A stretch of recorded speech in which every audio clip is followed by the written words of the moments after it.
Pernahkah Sanak merasakan cinta yang bertepuk sebelah tangan?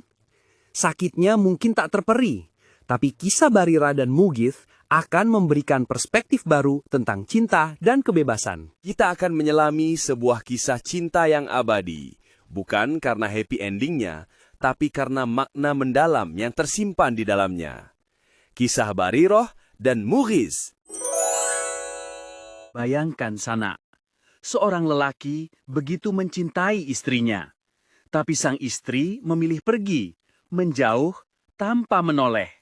Itulah Mughith, yang air matanya menjadi saksi bisu keteguhan Barirah. Kisah ini diceritakan oleh Ibnu Abbas, menggambarkan betapa cinta tak selalu bisa memiliki. Ini bukan sekadar cinta, tapi juga tentang status sosial, tentang perbudakan, dan tentang pilihan untuk merdeka.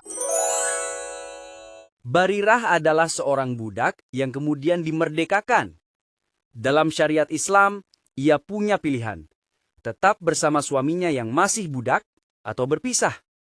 Barirah memilih merdeka.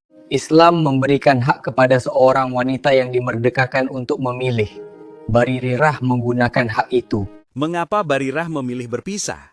Bukankah cinta sejati bisa mengatasi segalanya?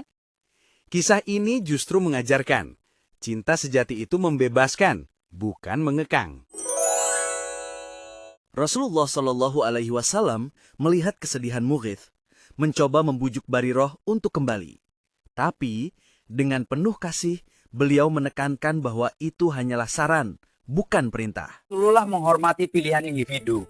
Beliau memberikan nasihat tapi tidak pernah memaksa. Inilah contoh kepemimpinan yang bijaksana. Barirah tetap pada pendiriannya. Ia menolak kembali, bukan karena benci, tapi karena menghargai kebebasannya. Air mata Mughith adalah simbol ketulusan cinta. Keteguhan Barirah adalah simbol keberanian memilih. Keduanya adalah sisi mata uang yang sama dalam memahami cinta. Dalam cinta, kita harus siap menerima bahwa tidak semua kisah berakhir bahagia.